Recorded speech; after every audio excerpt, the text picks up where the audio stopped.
উপদেষ্টা পার্সদের ফিটনেস দিয়ে জাতীয় নির্বাচন সম্ভব নয় বলে আশা প্রকাশ করেছেন নুরুল হক নূর। বাংলাদেশ গণ অধিকার পরিষদের সদস্য সচিব ও ছাত্র অধিকার পরিষদের সাবেক নেতা নুরুল হক নূর বলেছেন, উপদেষ্টা পর্যায়ে যে ফিটনেস তা দিয়ে জাতীয় নির্বাচন পরিচালনা করা সম্ভব না।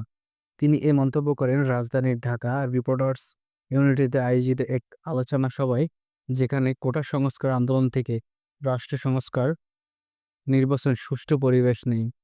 নূর দাবি করেছেন, নির্বাচন কমিশন ও সংশ্লিষ্ট উপদেষ্টা পর্ষদের দক্ষতা ও নিরাপত্তার ঘাটতির কারণে অবাধ, সুষ্ঠু, গ্রহণযোগ্য নির্বাচন সম্ভব নয়। তিনি বলেন, শুধু সরকার বললে নয়, রাষ্ট্র ব্যবহার কঠোরতম ও সংস্কার জরুরি। এই জন্য প্রয়োজনীয় তৃতীয় রাজনৈতিক শক্তির উদ্ঘাটন, যার দেশে যুব সমাজ, শিক্ষিত শ্রেণী এবং সাধারণ মানুষের প্রতিনিধি করবে। নূর উল্লেখ করেন যে জনগণের আকাঙ্ক্ষা ফিরে পেতে একটি গণতান্ত্রিক নতুন শক্তি গঠন করতে হবে, তার ক্ষমতার লোভ নয় বরং আশিক রাজনীতি বিশ্বাস করে। নূর হক নূর 2018 সালে কোটা সংস্কার আন্দোলনের মাধ্যমে রাজনীতি অঙ্গনে পরিচিতি হন। পরবর্তীতে তিনি রাষ্ট্র সংস্কার আন্দোলন নামে একটি উদ্যোগ শুরু করেন, যার মূল উদ্দেশ্য দেশ একটি গ্রহণযোগ্য ও কার্যকর রাষ্ট্র ব্যবস্থাপনা পুনর্গঠন। তার এই বক্তব্যে বর্তমান সরকারের নির্বাচন প্রক্রিয়া, প্রশাসনিক কাঠামো ও গণতন্ত্র চর্চার উপর সরকারি সমালোচনা বহির্গত। আন্তর্জাতিক অপরাধ ট্রাইব্যুনাল শেখ হাসিনার বিরুদ্ধে অভিযোগ গঠনের শুনানি শুরু। আন্তর্জাতিক অপরাধ ট্রাইব্যুনাল ১ বাংলাদেশের প্রধানমন্ত্রী শেখ হাসিনার বিরুদ্ধে মানবতা বিরোধী ও অপরাধ অভিযোগ গঠিত মামলায় শুনানি আনুষ্ঠানিকভাবে শুরু হয়েছে।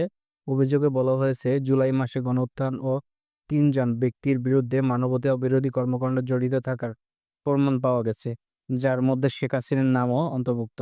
এই মামলাটি আন্তর্জাতিক সম্প্রদায়ের নজরে এসেছে, কারণ এতে অভিযোগ করা হয়েছে যে সরকারপন্থী বাহিনী এবং প্রশাসনের বিভিন্ন স্তরে জনগণের বিরুদ্ধে সহিংসতা ও দায়মূলক কার্যকলাপ জড়িত ছিল।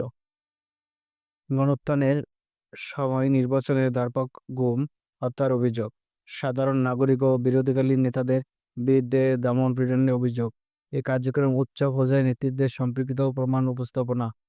আন্তর্জাতিক অপরাধ ট্রাইব্যুনাল জানিয়েছে, এটি এখন অভিযোগ যাচাইয়ের প্রাথমিক পর্যায়ে আছে। অভিযোগ সততা প্রমাণিত না হওয়া পর্যন্ত কাউকে দাবি বা সস্তবরে অভিযুক্ত পক্ষে আত্মপক্ষ সমর্থন যথাযথ সুযোগ দেওয়া হবে। এখন পর্যায়ে বাংলাদেশ সরকারের পক্ষ থেকে আনুষ্ঠানিক কোনো বিবৃতি দেওয়া হয়নি।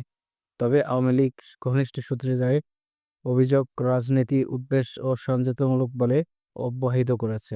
কোটা বিরোধী আন্দোলনে অংশ নেওয়ার জন্যই নতুন করে চালু হচ্ছে কোটা। বাংলাদেশ পূর্ণ কোটা পদ্ধতি চালু প্রস্তাব দিয়ে ব্যাপক বিতর্ক তৈরি হয়েছে।